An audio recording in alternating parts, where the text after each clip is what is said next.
दोस्तों, स्वागत है आपका मेरे YouTube चैनल इंग्लिश बाबू पर। और आज मैं फिर हाजिर हूँ आपके साथ एक नई स्टोरी लेकर। और दोस्तों, आज जो स्टोरी मैं आपके लिए लेकर आया हूँ ये एक शॉर्ट स्टोरी है। बहुत ही मज़ेदार बढ़िया कहानी है। कहानी सुनने में आपको मज़ा आएगा। उसके अलावा दोस्तों, आज की इस स्टोरी में आपको कुछ नए इंग्लिश के वर्ड मीनिंग सीखने को मिलेंगे, उनकी करेक्ट प्रोनाउंसिएशन के बारे में पता चलेगा और हमेशा की तरह जो इसका ग्रामर का पार्ट है उसे बिल्कुल डिटेल में कवर करेंगे, तो एक एक स्ट्रक्चर को आप बड़ी आसानी से सीख पाएंगे। तो चलिए दोस्तों, आज की इस कहानी को हम शुरू करते हैं और सबसे पहले कहानी का टाइटल देखते हैं। कहानी का टाइटल है नॉटी सलीम। क्या मतलब हुआ दोस्तों? NAUGHTY नॉटी एडजेक्टिव है जिसका मतलब होता है शरारती। शरारती सलीम।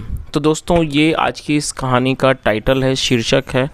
और अब मैं इसे पढ़ना शुरू करता हूँ। आपसे रिक्वेस्ट है कि आप कहानी को बिल्कुल ध्यान से सुने और यदि आज की कहानी में आपको कोई नया शब्द या फिर नया स्ट्रक्चर मिले तो आप उसे नोट करें और यदि कहानी पसंद आए तो लाइक भी ज़रूर करें। तो चलिए इसको शुरू करते हैं। Salim was a very naughty boy. क्या मतलब हुआ दोस्तों? ये जो वाक्य है ये एक सिंपल पास्ट का वाक्य है और सिंपल पास्ट का मतलब होता है जब हम पास्ट में कोई ऐसा वाक्य बनाएं जहाँ पर वॉज या फिर वर्ब का इस्तेमाल हेल्पिंग वर्ब के रूप में किया जाता है, साथ में नाउन या फिर एडजेक्टिव को लेकर वाक्य बनाया जाता है। और दोस्तों, जब हम सिंपल पास्ट या सिंपल प्रेजेंट में कोई भी वाक्य बनाते हैं तो ऐसे वाक्यों में कभी भी किसी भी तरह की वर्ब का प्रयोग इस्तेमाल नहीं किया जाता है। तो क्या अर्थ हुआ? Salim was a very naughty boy. Salim एक बहुत शरारती लड़का था। One day when he was passing through a market he saw a stationery shop. क्या मतलब हुआ? वन डे एक दिन, when he was passing through a market. दोस्तों, ये जो वाक्य है ये पास्ट कॉन्टिन्यूस का सेंटेंस है। पास्ट कॉन्टिन्यूस का मतलब होता है ऐसे वाक्य जहां वाक्यों की टेल पर रहा था, रही थी, रहे थे जैसे शब्द आते हैं और ऐसे वाक्यों में वॉज या फिर वर्ब का इस्तेमाल किया जाता है हेल्पिंग वर्ब के रूप में और साथ में वर्ब की फोर्थ फॉर्म लगाई जाती है। वर्ब की फोर्थ फॉर्म से मतलब है, वर्ब की फोर्थ फॉर्म का मतलब होता है ING फॉर्म। यदि सब्जेक्ट ही, शी, इट या सिंगुलर नाउन होगा तब हमें वॉज का यूज़ करना होगा और या subject we, you, they plural होगा तब हमें वर्ब का यूज़ वहाँ पर करना होता है। तो यहाँ जो सब्जेक्ट है वो ही है जिसके साथ वॉज का इस्तेमाल किया गया है। और आप इसे भी नोट कर लीजिए, पास थ्रू का मतलब होता है कहीं से होकर गुजरना और ये वर्ब की फोर्थ फॉर्म है।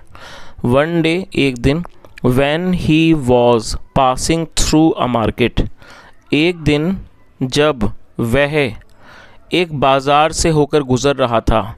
ही सॉ उसने देखा, आ स्टेशनरी शॉप उसने एक स्टेशनरी की दुकान देखी। और दोस्तों, ये जो वाक्य है ये पास्ट इंडेफिनिट का अफर्मेटिव वाक्य है और पास्ट इंडेफिनिट में जब हम अफर्मेटिव का वाक्य बनाएंगे तो वहाँ सेकंड फॉर्म का इस्तेमाल किया जाता है। He thought of teasing the owner of the shop.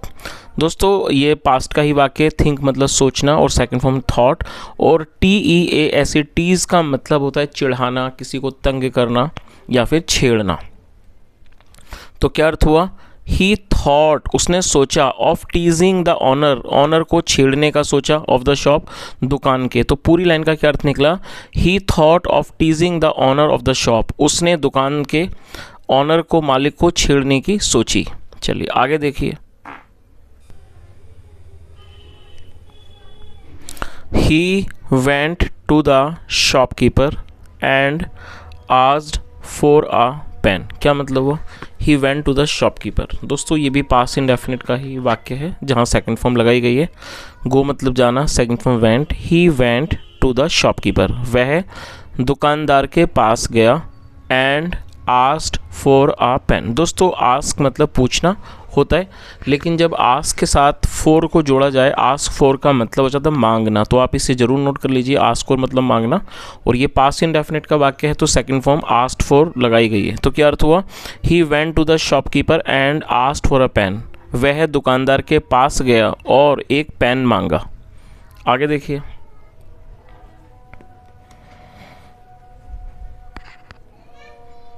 The shopkeeper took out a pen and asked Salim to try it. क्या अर्थ हुआ? The shopkeeper took out a pen. दोस्तों ये भी पास्ट इंडेफिनिट का वाक्य है। टेक आउट का मतलब होता है निकालना, और सेकंड फॉर्म है took out. The shopkeeper took out a pen, दुकानदार ने एक पेन बाहर निकाला। And asked Salim to try it, और उसने सलीम से उसे ट्राई करने को कहा। ट्राई करने का मतलब होता है किसी चीज़ को ट्राई करके देखना, आजमा के देखना।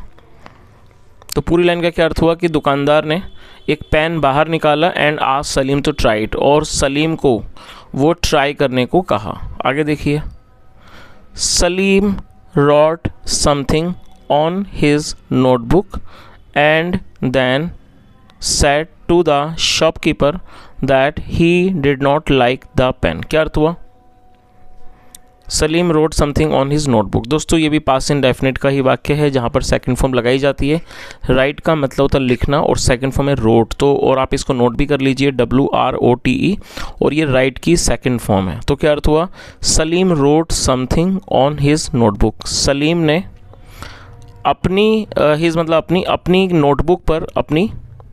नोटबुक पर कुछ लिखा। एंड देन, और फिर सेड टू द शॉपकीपर, और फिर दुकानदार से कहा that he did not like the pen. और दोस्तों ये जो वाक्य है ये पास्ट इंडेफिनिट का नेगेटिव सेंटेंस है, और जब हम पास्ट इंडेफिनिट में कोई भी नेगेटिव का वाक्य बनाते हैं तो वहाँ सब्जेक्ट के बाद डिड नॉट का यूज़ किया जाता है, साथ में वर्ब की फर्स्ट फॉर्म लगाई जाती है। तो क्या अर्थ हुआ? Salim wrote something on his notebook, Salim ने अपनी किताब पर कुछ लिखा। And then said to the shopkeeper, और दुकानदार से कहा that he did not like the pen, कि उसे पेन अच्छा नहीं लगा। चलिए आगे देखिए,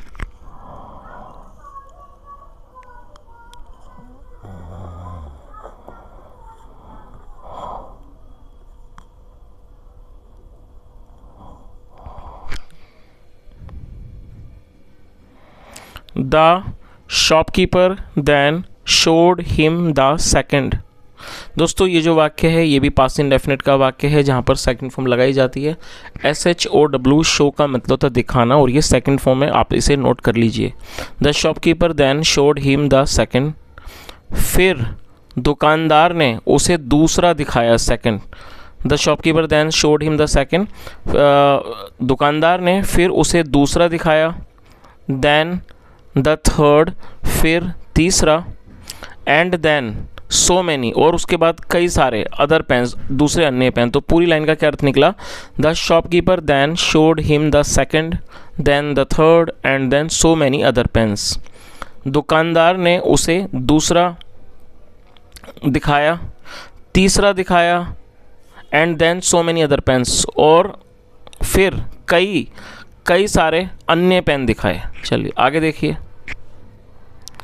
at last the shopkeeper got frustrated. दोस्तों फ्रस्ट्रेटेड एडजेक्टिव है जिसका मतलब होता है चिढ़ जाना, और आप इस चीज़ को ध्यान में रखें कि जब हम कोई ऐसा वाक्य बनाते हैं जहाँ पर हम एडजेक्टिव को वर्ब के रूप में प्रयोग करना चाहते हैं, तब हमें एक सपोर्टिंग वर्ब का इस्तेमाल करना होता है उसको वर्ब बनाने के लिए।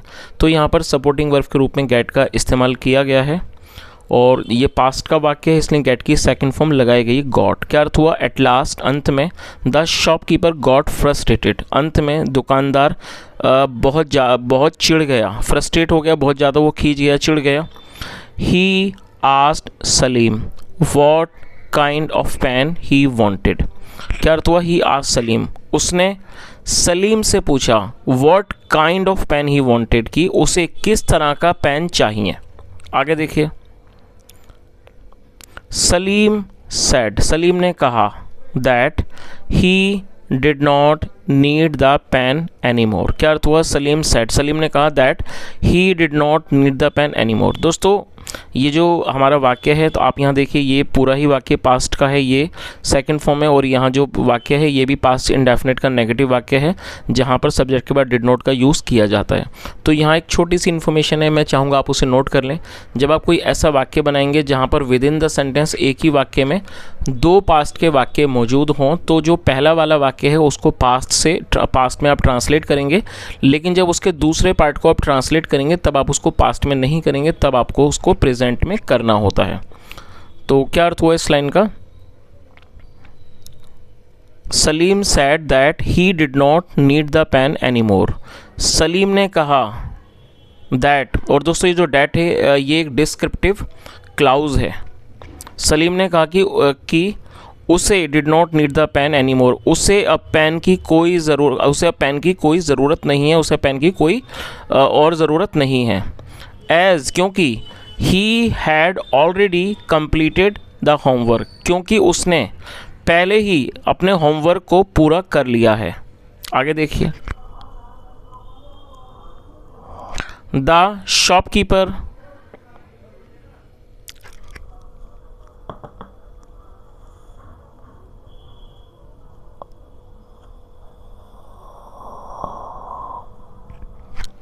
The shopkeeper made a face but could not say anything. क्या अर्थ हुआ? The shopkeeper made a face, जो दुकानदार था उसने एक चेहरा बनाया, बट मतलब उसने मुंह बनाया, but could not say anything, लेकिन वो कुछ भी नहीं कह सका।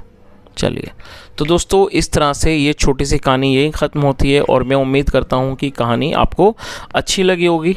और उसके अलावा दोस्तों, यदि आपको आज की कहानी अच्छी लगी हो, मेरा पढ़ाने का प्रयास भी आपको अच्छा लगा हो, तो आपसे रिक्वेस्ट है आप इस वीडियो को लाइक करें, शेयर करें, चैनल को ज़रूर सब्सक्राइब करें। यदि कोई सुझाव हो तो कमेंट में बताएं।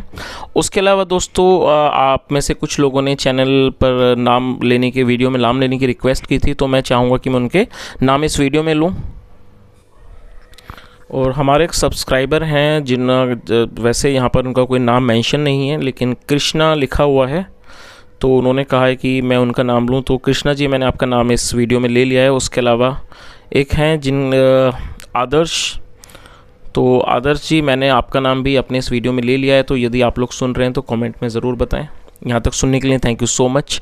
Have a nice day and bye.